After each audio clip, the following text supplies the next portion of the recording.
Folks, it's Andy. Welcome to this week's Kendo Rant.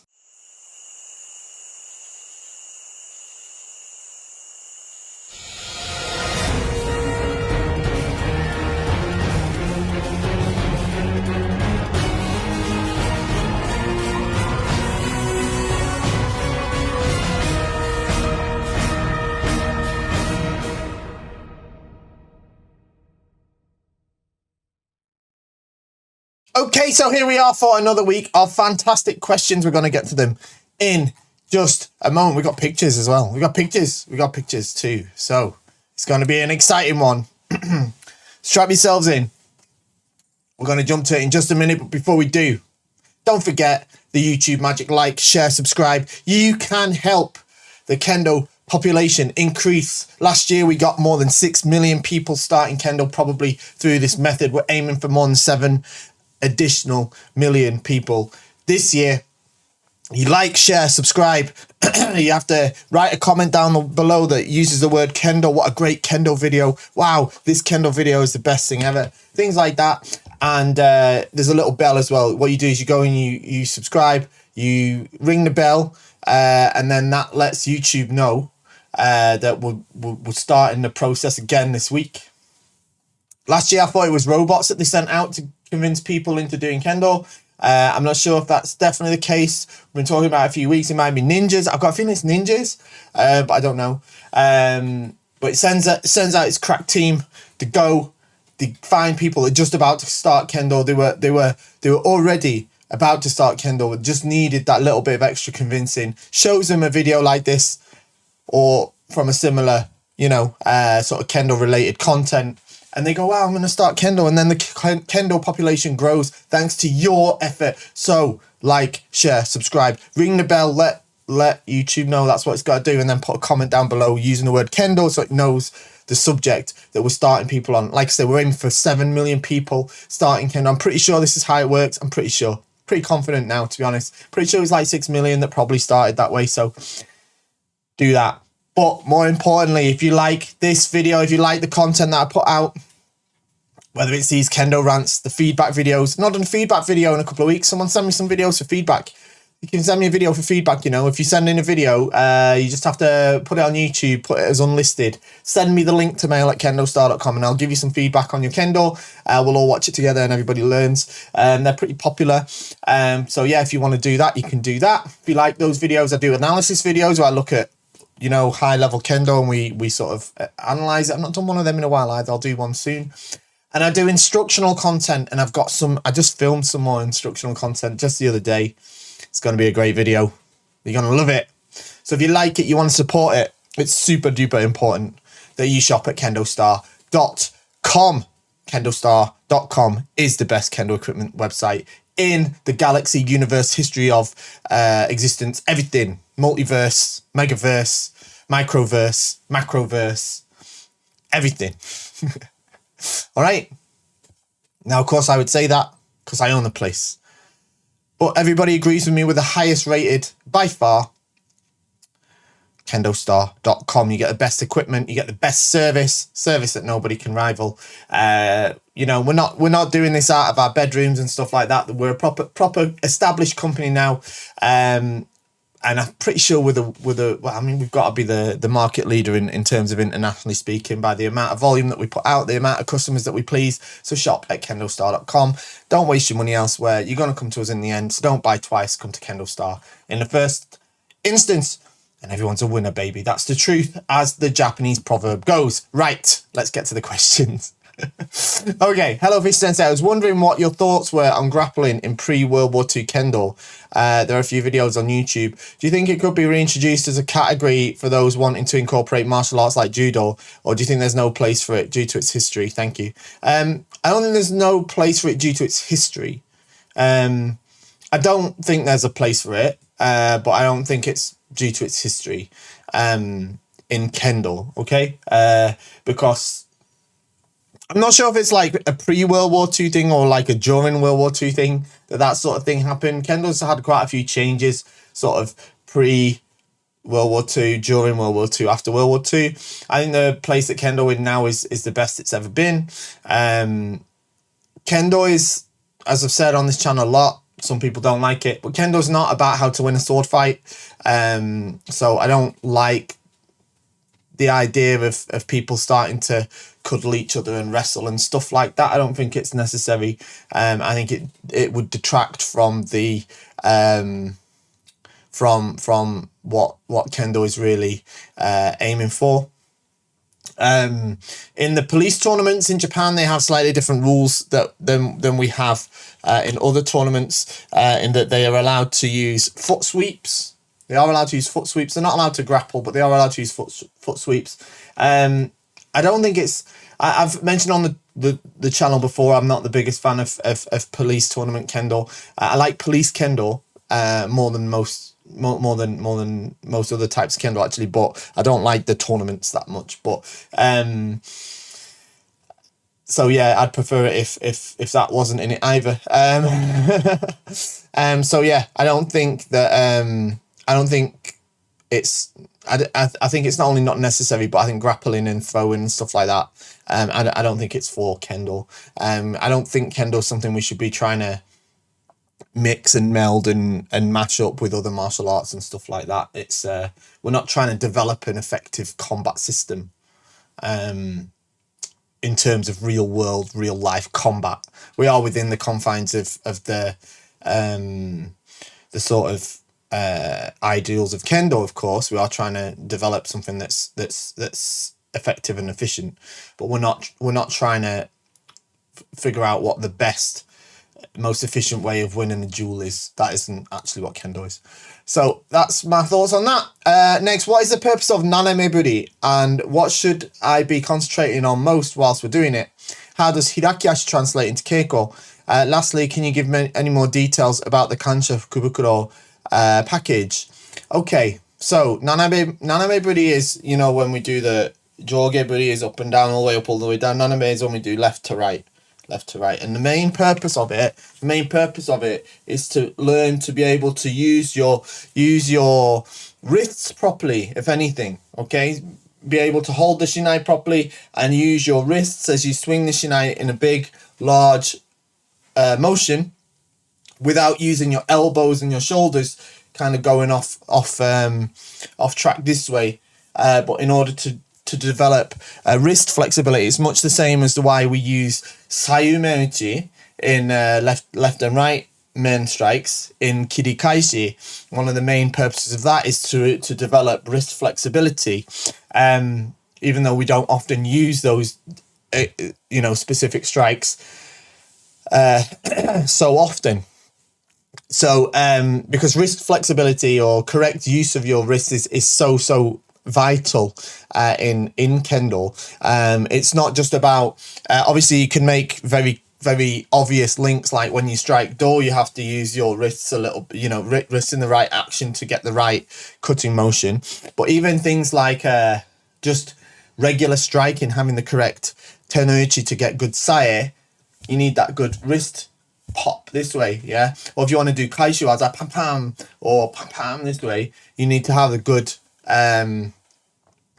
wrist flexibility to do that, and nanameburi is one of the best ways to do it, and that's what you want to really concentrate on whilst you're doing it. In terms of hirakiashi translates to kendo or to keiko in lots of ways.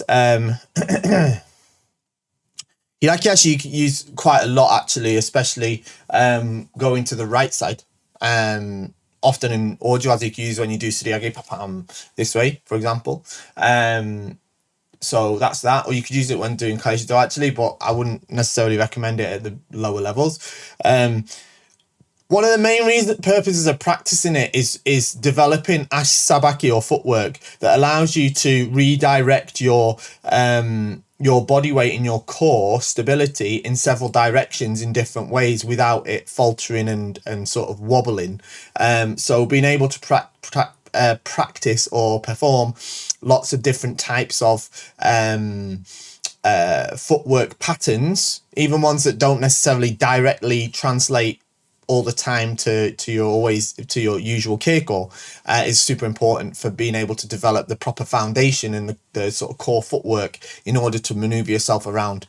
But yeah, so you can use hirakiashi for some things, but you know, in sort of more modern, especially in sort of more modern style kendo, it's less prevalent than it has been in the past, I would say, but it still can be useful. But I wouldn't necessarily just look at it as something that has to directly translate into your keiko. It's something that helps build up your basic ability so that your general keiko becomes better. And about the Kansha Fukubukuro is a item we've got for sale on KendoStar right now. It's a seasonal item. It will probably only be here for a short time. It always is. We only have it for you know, for certain periods. It's a great bundle. It's based off the Fukubukuro concept of like New Year sales that they have in Japan, where lots of brands do it. You buy it's a mystery bag. Okay, it's a lucky bag. That's literally what it means. Fukubukuro means, it literally means lucky bag, and kansha is like a gratitude. So it's our way of saying thanks in a way. And what you'll do is, like in a Japanese store, they'll have a big bag, and they'll have different ones, and the items inside the bag are a mystery. You don't know what you're getting, but you're guaranteed a higher value of items than the price you'll pay for the bag. So in the case of the Kansha Fukubukuro on KendoStar, of course, we ask all of your sizes and things, because we're not going to send, although the contents are mysterious, and you don't know exactly what you're going to get, and we won't, you know, we'll ask your size, so we make sure whatever we send you is something that you're going to be able to use. You know, if you're like, you know, 6'3", we're not going to send you like a size 0 kendogi. All right, we'll make sure we send stuff that fits you. We generally ask your body measurements, like height and waist and stuff, and your burger sizes. There's never a full set of burger in there, okay? So don't buy it in the hope that you'll get a full set of burger, or get it as a cheaper way to get a full set of burger. There's never a full set of burger in there, but often we'll put burger parts in there. It could be, you might get a do or a men or a kote or a tare, or even a combination of one or two of those things. You might get a hakama or a kendogi or both. You might get some tsuba, and essentially you'll pay, I think the price on it at the minute is $295. I'm just going to check that whilst we're online right now, and you basically get $295 is, sorry, it's $325. So there we go. It's $325. All right, and that's GBP, British pounds. Okay, that's British pounds, so that, what does that translate to? I'm not sure in terms of dollars and stuff. I'll just put it on the thing and have a look now. If we're talking about dollars, US dollars, it's about $420, and you're going to get 600 GBP, which is about $760 worth of goods in there. All right, so it's a good deal. It's a good deal. It's almost half price. All right, it's almost half price. So you're getting loads of cool stuff in there. Examples of stuff that people have got. People have got sets of kote. People have got nice uniforms in there. People have got nice tsuba, shinai bags, all sorts of stuff. Tenugris. There's all sorts of stuff that we do. And when I say the value is like 600 GBP or whatever, it's always over that. It's always a bit over that. Okay, we're never that bang on the nose with it. So you always get a good deal out of it. So go and check that out on KendoStar if it's something you're interested in. We don't take, really important thing, we don't take any requests on it. You can't email us and say, oh, I really need a new tally, can you make sure one's in there? It doesn't work like that. It goes off what we've got. Essentially, it also, you know, it goes off how we're managing our stock levels in terms of the sizes that are available and stuff like that as well. Okay, so there's no requests. You don't get a full burger set, but you're still getting almost double your money in terms of equipment. All right, so it's a good deal to go and grab while it's available. You'll probably be able to get it for the next couple of weeks. So if you want one, grab one fast. Next one, are Shiai-jo of kids smaller than the adults ones? Thanks a lot. Okay, so the regulations of Shiai-jo do not actually say that kids should have a smaller one than the adult one, but it's not uncommon for them to use a slightly smaller one for kids Shiai. I think the regulations say 9 meters to 11 meters square. It should be between that. 11 meters being the best size, of course, but you know, you might find 9-meter ones with kids or something like that, or in very, very busy tournaments where there's lots of Shiai-jo, they've got to fit them in the space. So it depends. But it depends on the tournament. But I'm pretty sure it depends what you're calling kids as well. And when you say kids, I usually think of elementary or primary school children. So like 11 and below, 12, up to 12. After that, they're like junior high, high school, and they're starting to use full-size Shiai-jo at that stage, I believe. Okay. Next, hi Andy, I've heard that there's a way to remove that white thread on the new Hakama all in one go. Sounds very cathartic, as well as avoiding turning up to practice with the odd bit missed at the back somewhere hanging off. Are the rumours true? So which part of the thread does the one cut pull? Thanks. I don't think there's a way to get it all off in one single pull, actually. The one at the back is a single piece. So in theory, I mean, you should be able to cut it, take one side off, and the other side should pull out. But it's actually quite hard to do that. I generally don't manage to. Well, you have to the part where it's stitched in at the top, right underneath the koshita. That's often stitched in on the inside of the hakama, so you need to look for it on the inside there. And if you snip that bit off, the whole thing might come off a bit easier. On the front, you've got the sort of crisscross bits, and I'm pretty sure they're separate threads, so you won't get them off. It's interesting you mentioned white thread. You'll notice on Kendo Star model Hakamas, the threads are different colours depending on the model. So there you go. Okay, next one. Hi, I'm looking at getting the Vanguard V2 set, but I also wanted to get a coloured door. Would the custom-made door fit in with the aesthetics of the Vanguard V2? Also, could you explain the Lucky Bundle? Thank you. Okay, so I think I already explained the Lucky Bundle. That's the Kansha Fukubukuro. All right, so go back and listen to what I just said there. About the Vanguard V2. Yeah, I mean, you could get a coloured door with it, no problem. We don't have to offer it as a standard, but if you pop us an email, we'll be able to sort you out. It's, you know, it's the thing. What we've done with the Vanguard V2 is we've taken the Vanguard, the original Vanguard model, which is our like flagship model, main model, and we've tried to retain the sort of really key aspects of it, which is it being comfortable and protective, and sort of compromise on what could be considered sort of less important elements in a sort of entry level Borg set. So you'll find the stitching on the mendai and on the tare, for example, is the same as on the rest of the men in terms of the width and stuff. You don't get that tighter stitching, so you get a little bit less durability. You've got a standard mengan instead of the IBB one, and there's less sort of decorative stitching on it. You'd be absolutely fine to wear a. Of course, it comes as standard with a basic black door as well. So the Vanguard does come with a better door as well, which is why we offer the color upgrades on the Vanguard as standard, whereas we don't tend to do that with the V2.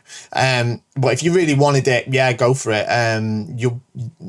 You'll have to consider though the price, the upgrade price that you see on like the original Vanguard is based on the base door being the original Vanguard door. So when you're starting from the V2, it's going to be a little bit more of an upgrade cost because the door that you're starting from in the first place is a slightly lower grade one, if that makes sense. Yeah, so just bear that in mind as well. Okay. But fire us an email, we'll see what we can sort out for you. But it's perfectly fine to do it. It would look fine. I wouldn't worry about doing it if you want it. If you want my honest opinion, just going back to that though, if you're on a bit of a budget, I'd recommend using the money towards getting the original Vanguard rather than the V2 though, as the V2 is a great set and everything, but the extra money you'll spend on the Vanguard is worth it because you'll get that extra durability and that extra longevity out of it. So that'd be my recommendation. But if you're desperate, you want, definitely sure you want a coloured door, which I get. I did when I first started. I never had a black door until maybe 3 or 4 years ago. So I understand that too. So, so yeah. Hi Andy, we had a recent discussion about how high we should lift our arms, especially in kirikaishi. The last sensei that visited us said, told us always just high enough so that we can see the motodachi's men. Now, I have some members that are 190 centimeters and some that are 160 centimeters or shorter. Should the tall guys still lift their arms over their own head or just high enough to see the shorter person's men? Basically, hands will be just in front of their own face. Another question, as asked to post here for you, are you able to supply Nito or Shinai, or can it be done via custom order? Cheers. Okay, so the Nito Shinai, yes, we can definitely do that. If you mean the Daito, we've already got the short on the website, but if you want the Daito, the longer sword, yeah, we can definitely do that. So fire us an email, mail@kendostar.com, we'll sort it out. Okay, let's think about this from a logical point of view, right? This kirikaishi question. Right. If we think about this, I think we can get to the answer. Yeah, that's why I'm saying this, right? Why do we practice kirikaishi? To improve our kendo ability, right? Not because our sensei told us to do it, not because they said you have to do kirikaishi, so we do it. We practice it so that we can improve our kendo ability. How are we going to improve our kendo ability to the maximum whilst practicing kirikaishi? Well, we're going to make sure that the movements we make are attached to kendo improvement. So when you have a visiting sensei and they say lift the hands just high enough to see the motodachi's men, I think it's fair to assume they are talking about when you're doing kirikaishi with somebody of a similar size to you. Of course, let's look, think about it. All right.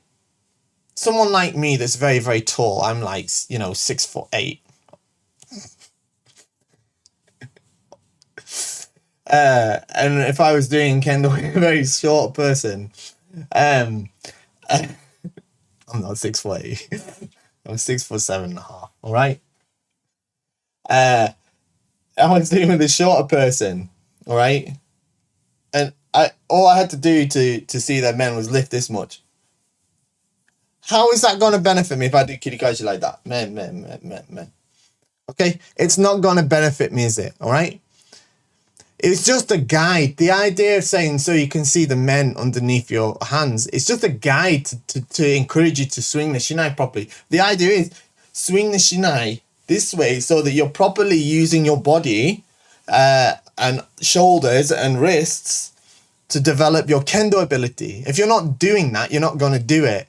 And, you say, well, they're already short, so I've got to just see their men underneath. Then, well, all right. Cool, you followed that specific piece of guidance, but did you really improve your ability? Do you understand? We've got to use our own brains a little bit rather than just doing exactly what somebody has told us. You've got to, of course, you have to follow the teachings of sensei, but you have to use your brain in terms of how you apply that. Do you know what I'm saying? So think about it. Yeah. The answer is no. If you're 190 centimeters plus, like I am, honest, and you're doing with someone that's like 160 or shorter, you should still do kirikaishi properly and swing the shinai properly. Okay, that's the answer. Does that make sense? I hope so. I know it's confusing though. Don't get me wrong. I'm not like calling you out or something for saying. I know I said that in quite a harsh way in retrospect, but what I am saying is, it's easy to fall into this pattern of sensei said this, sensei said that. Well, he said that, he said that. When it's like, well, yeah, but if we think about it a little bit, we can understand that that's probably not necessarily the way it's definitely intended, if that makes sense. Okay. Okay, we're at not at the last one. I thought it was the last one, but we're far from the last one. Let's get going. Hi, Andy. Hope you're doing well. I have questions related to Kamae. How can we square our hip when taking Kamae? Another question. I saw some sensei having an open Kamae. I meant that their Kamae was slightly open to the right. It looks like they move their left hands one fist worth to the left. By doing so, it might feel like their Kamae was open, but they were able to control the center better. Can you explain the difference between open Kamae and normal straight Kamae, not open to the right? What are the pros and cons of open Kamae? Here's an example of open Kamae. Please refer to it. Thank you. Okay, so you sent this picture from, I think it's either it's one of the Kendo magazines of Takenaka Sensei, and you can see his Kamae is, his left hand is a little bit over to his left. His hips are square though. So about how to keep your hips square, focus on keeping your hips square and have your left foot pretty much straight and your hips will square up. If your left foot is open, your hips will open, all right? So keep your feet straight. It's very important. About this thing, right, look. This is a difficult one. As a general rule, this varies or deviates slightly from the basic kihon or basics that we learn, in that we control the center line with the tip of the shinai, all right? Now, as we progress in Kendo, and I'm talking progression at a higher level, all right? So, I don't like to judge it by Dan grade, but I think outside of Japan, we don't have much choice. But I don't think this is the sort of thing you want to be messing around with until you get at least 5th Dan. All right, to be honest. So what Takenaka Sensei is doing here is still very much controlling the center line, because now this guy's Hachidan, right? Recent Hachidan actually, but superstar Kendo player, former Japanese team, teacher at one of the strongest Kendo universities in the world. So, you know, this is, we can't compare ourselves to him in lots of ways, right? However, what he's doing is actually the knuckle of his thumb on both hands is in the center line pretty much, yeah. And he's controlling the center line with like this area of the shinai. Now this is for a photograph, so I don't think when you actually stood against him with the bogo on, and this looks like it's been shot slightly from below, which is why the Kensen looks very high, but I don't think it's normally as high as this. So that's one thing to take a note of, all right? But he's controlling the center more with this part of the shinai. It's not a like, I don't think it's a pros and cons thing, personally, all right? It's a thing that when you get to a stage when you start to develop Kendo more, like more of your own Kendo, which is realistically after about, like I say, I don't really like using the idea of Dan grade to do it, but I think outside of Japan we don't have much choice. But say 5th Dan, when you start to really start digging deeper into the kind of below the surface of like what Kendo superficially is, and it's not that you ignore that, because that stuff is, once you've sort of mastered is a strong word, but got a good grasp of those things and you start to dig a bit deeper, that's when you start to find your own idiosyncrasies, is if that's the right word. You know, I don't want to say your own style, but it's kind of your own style, but it's not like in a big sense, you know what I mean? But you kind of find things that work better for you. And this could potentially be one of them. It's something that, you know, works for some people and not so much for others. Some people prefer a straight Kamae. Some people prefer a Kamae that's a bit more like this. Some people prefer one that's higher or lower or different. And people also, it's not that that is set in stone either. It's transient too, right? You know, you could have a few months where this feels more comfortable and then you go back to something else or whatever. At least that's the point where I am. You know, mine sort of changes the way my Kamae has probably changed 4 or 5 times in the last 12 months, in tiny ways that most people probably wouldn't notice, but I notice. So that's that as well. So that's what I'd say on that. I do know this has become a little bit of a talking point because the lad that won the All Japan's what was it called, Natsumida, as it Yusuke or something like that, that lad, beautiful, wonderful kendo, amazing. But he's got a very, very offset left hand in his kamae. Is that wrong? No. Is it deviant from what is known as sort of established wisdom in terms of Kihon? Yes. But is it wrong? No. So yeah, it's one of those things. It's one of those areas of kendo that's a little bit, how can I say? It's like lots of things like that. All right, there's lots of things like that. This is going to get too deep otherwise. All right, but it's not a pros and cons thing. I can't say, well, here's the pros of this, here's the cons of that, because it's just not how it works. Instead, it's just something that I think at some point a lot of people will come to find works better for them or not, if that makes sense. Okay. Next one says, my wife and I practice Kendo together and each ordered the 2024 Lucky Bundle for KendoStar. Oh, lots to talk about the Lucky Bundle today. Thank you for offering such fantastic products. Good. Thank you. My question is, I travel a lot for work and often find myself in hotels or locations with limited gym facilities or places to practice. Though I try to take a short indoor shinai for Subiri, packing board or other equipment is very difficult. Are there any exercise techniques without equipment I can do to help improve when I'm on the move? Thank you. You can practice footwork without shinai. I would say that for a start. You can practice footwork without shinai and just pretend you're holding the shinai. You can even do suburi like that, right? Without shinai.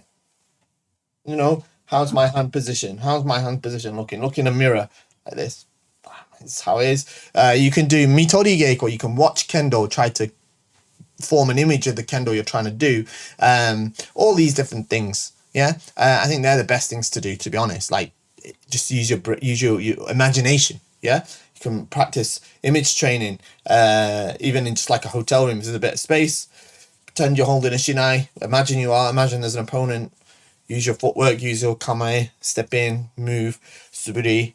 These sort of things. You can practice all these things, I'm sure. All right. So that's the best thing, I think. Next one. Hi, Sensei. In a 5-member team for a tournament, is it worth deviating from the usual order? In energetic Senpo and Jiho, trustworthy Chuken, Sho, and finally Taisho. Considering you're not spying on the other team for their order, thanks. So, there's an argument to be made for it, right? Of course there is. Of course there's an argument to be made for it. You could, traditionally, you'll put like a very, high-spirited, energetic person in the first place in Senpo, and you put someone solid in Chuken in case they really need to turn things around, and then you put your best player or strongest player in Taisho in the final position to make sure that if it really comes down to the wire, they're going to get it for you. But then, of course, there's other strategies too, right? You could load the front of your team, your Senpo, Jiho, Chuken, with your 3 best players in the hope that they'll win the match. That is a strategy that exists. It's difficult to say. I think the sort of usual established idea, as you've mentioned, is probably the best one for generic situations, especially when you've got no idea of who you're up against or anything like that. It's probably a bit of a safer way to run things. But if you're starting to understand or, like you say, spy a little bit on the other teams, then it's a good idea to, obviously be strategic and look and think, okay, right, well, their sort of best player is there. They're playing in, I don't know, Hokusho or whatever. How are we going to deal with that? Are we going to put our best player against them and hope that ours wins? Are we going to put a player in that's likely to at least get us a draw against their best player? Or are we just going to let that match go and then try and win in the other places? These are things that all have to be considered. But if we have no information to go off, then probably it's safer to go with the sort of standard idea, as you mentioned, in my opinion. Okay, we are at the last one now. It says, hello, Fish Sensei. I'm looking to purchase my second set of Borgu. Okay, any recommendations on the good online Borgu stores? There's only one good online Borgu store, and it's KendoStar.com. Let's cut to the chase on that, yeah? All right, I'm a huge fan of how deer leather mune looks. However, I've noticed there are a couple of types of leather, synthetic leather, being used, and I'm wondering what the difference is in terms of price, durability, texture, and colour of each.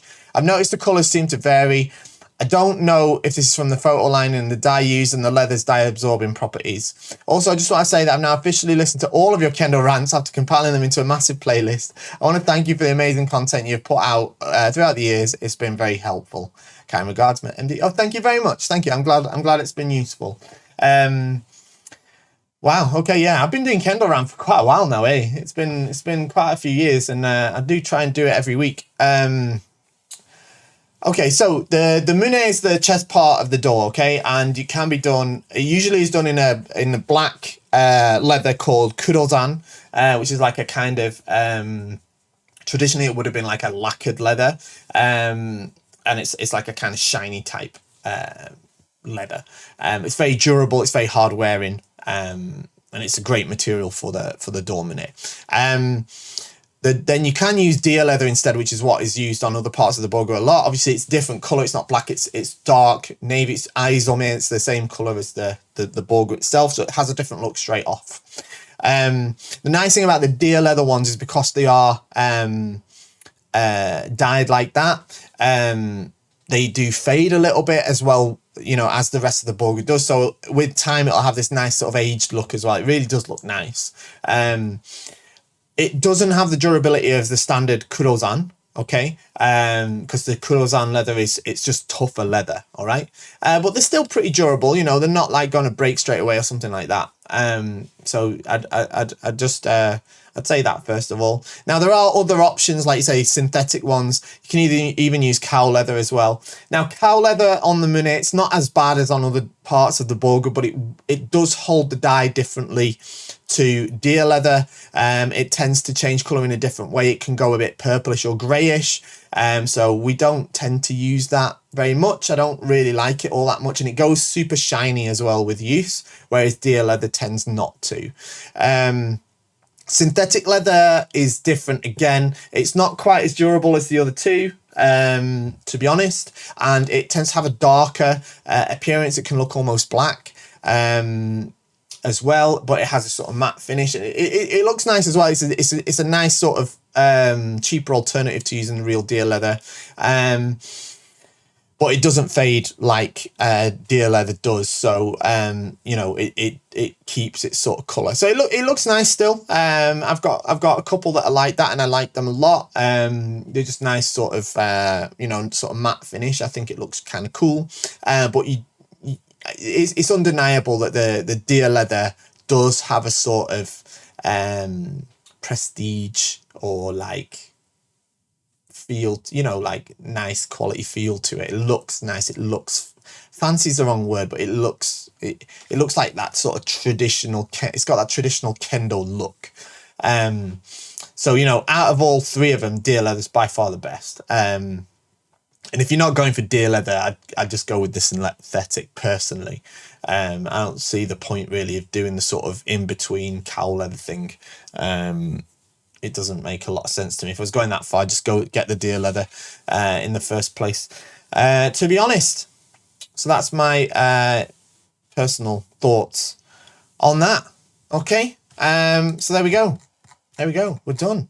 We're done. I hope you found it useful. We've got a great weekend of Kendo planned. Don't forget to shop at KendoStar. Set YouTube out there to go and get us some more Kendo people. Like, share, and subscribe, and leave a comment. Shop at KendoStar. That's twice I said that. Have a great weekend. See you next time. Bye-bye.